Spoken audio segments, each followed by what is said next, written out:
হ্যাঁ গো, আমাদের ভাতের হোটেল কেমন চলছে বলো তো দেখি। না গো, একা হাতে আর পেরে উঠছি না, আর খদ্দেরও তেমন একটা আসছে না। আসলে সামনে নিখিলদার হোটেল হওয়াতে তার সঙ্গে টক্কর দিতে পারছি না। তোমাকে টক্কর দিতে কে বলেছে শুনি? তুমি তোমার হোটেল তোমার মতো ব্যবসা করবে, তোমার খদ্দের দিয়ে তুমি খুশি করবে। কারো সাথে টক্কর দেওয়ার তো কোনো প্রয়োজন নেই। আমার হোটেলে কি বা পাওয়া যায় বলো? শুধু ভাত, ডাল, সবজি আর কিছু ভর্তা। এসব দিয়ে কি আর মানুষ থেকে ব্যবসা করা যায়? নিখিলদা তার হোটেলে কি ব্যবসা করে? অনেক রকমের খাবার পাওয়া যায়। ভাত, ডাল, ভর্তা তো বটেই, তার সাথে মাছ, মাংস ছাড়াও বিভিন্ন রকম খাবার দাবার পাওয়া যায়। এই কারণে আমার তুলনায় নিখিলদার হোটেলের খদ্দের বেশি হয়। তাহলে তুমি এমন কিছু করো যে খাবারটা নিখিলদার হোটেলে পাওয়া যায় না। কিন্তু কোন খাবারটা করলে যে খদ্দেররা আবার আমার দিকে আসবে, সেটাই তো আমি বুঝতে পারছি না। আচ্ছা শোনো না, আমাদের গ্রামে তো কোনো হোটেলে বিরিয়ানি পাওয়া যায় না।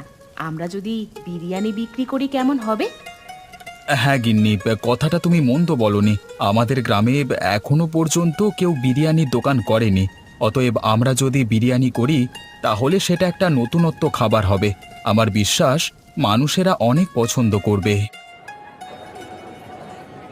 আসুন আসুন, খেয়ে যান, গরম গরম খাবার খেয়ে যান। কাজে যাওয়ার আগে সুলভ মূল্যে সুস্বাদু খাবার খেলে সারাদিন পেট ভর্তি থাকবে। ভাত, ডাল, মাছ, মাংস যা চাইবেন তাই পাবেন। আসুন আসুন, খেয়ে যান খেয়ে যান।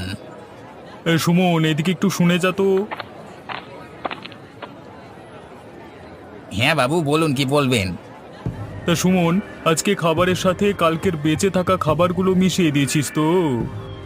সে আর বলতে বাবু, সে আপনি বলবার আগেই আমি করে ফেলেছি। হ্যাঁ, এই খদ্দেররা বাসি খাবার খাচ্ছে নাকি টাটকা খাবার খাচ্ছে সেটা কিছুতেই বুঝতে পারবে না। ঠিক আছে ঠিক আছে, এইভাবে চলতে থাকলেই আমাদের মুনাফা দ্বিগুণ হবে। কি ব্যাপার বল দেখি সুমন, আজকে গোপাল হোটেল বন্ধ করে রেখেছে কেন? হ্যাঁ, হোটেল বন্ধ না করে আর কি করবে বলুন? ওর যে মুনাফা একদম তলানিতে এসে ঠেকেছে। ওর হোটেলে যে আর বেশি খদ্দের যায় না। তাই নাকি? তাহলে তো ভালো কথা। এই গ্রামে শুধুমাত্র আমার একারই হোটেল রয়ে গেল। সমস্ত খদ্দের আমার কাছেই যেহেতু আসবে, সেহেতু আমি আরো বেশি বেশি খাবার তৈরি করতে পারবো। হ্যাঁ বাবু, আর যদি সেই খাবার বেঁচে যায় তাহলে সেগুলো পরের দিন আবার গরম করে বিক্রি করতে পারবো। খদ্দেররা না খেয়েও যেতে পারবে না, কারণ তাদের কাছে দ্বিতীয় কোনো বিকল্প নেই। হ্যাঁ বাবু, আপনি তাজা বলেছেন। এবার আমি যাই বাবু, কারোর কিছু লাগবে নাকি দেখি। ঠিক আছে, তুই এখন যা, কেমন?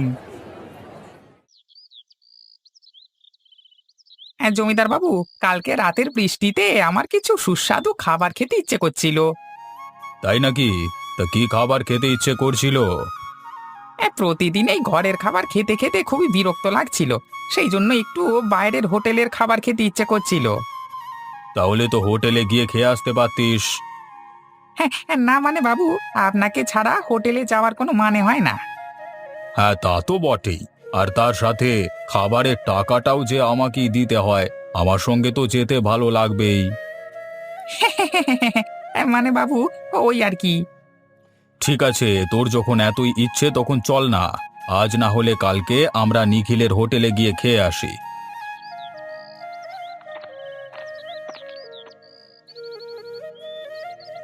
বলি কেন? হোটেলে খাবে কেন? বাড়ির খাবার কি মুখে রুচছে না নাকি? আমার হাতের রান্না কি এতই খারাপ? আরে শোনো গিন্নি, বিষয়টা কি হয়েছে?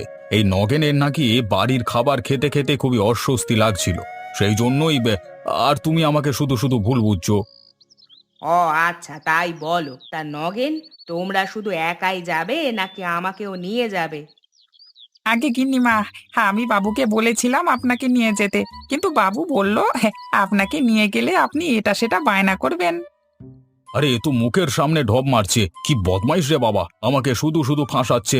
তুমি বিশ্বাস করো গিন্নি, আমি এমন কথা কখনো বলিনি। আমার এসব কথা বলে লাভ কি বলো দেখি? তার মানে তোমাদের সাথে আমাকে নিয়ে যাচ্ছ, তাই তো? হ্যাঁ, একদম গিন্নিমা, আপনি কোনো চিন্তা করবেন না।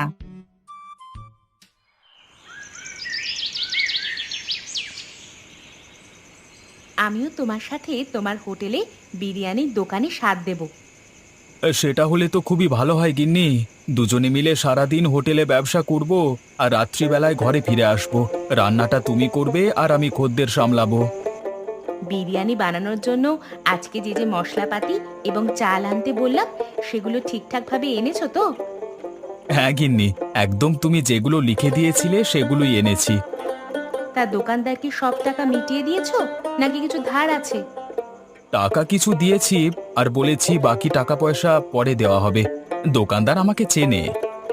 আর দোকানটাকে পরিষ্কার করবার প্রয়োজন আছে? ও আমি তোমার বলবার আগেই পরিষ্কার করে চলে এসেছি। বেশ, তাহলে তো ভালোই হলো। আমরা তাহলে আগামীকাল থেকেই আমাদের দাদা বৌদির বিরিয়ানির হোটেল খুলে ফেলি। বাহ, তুমি তো দেখছি আমাদের হোটেলের একটা নামও ঠিক করে ফেলেছো, দাদা বৌদির বিরিয়ানির হোটেল। বাহ, খুব সুন্দর তো নামখানা।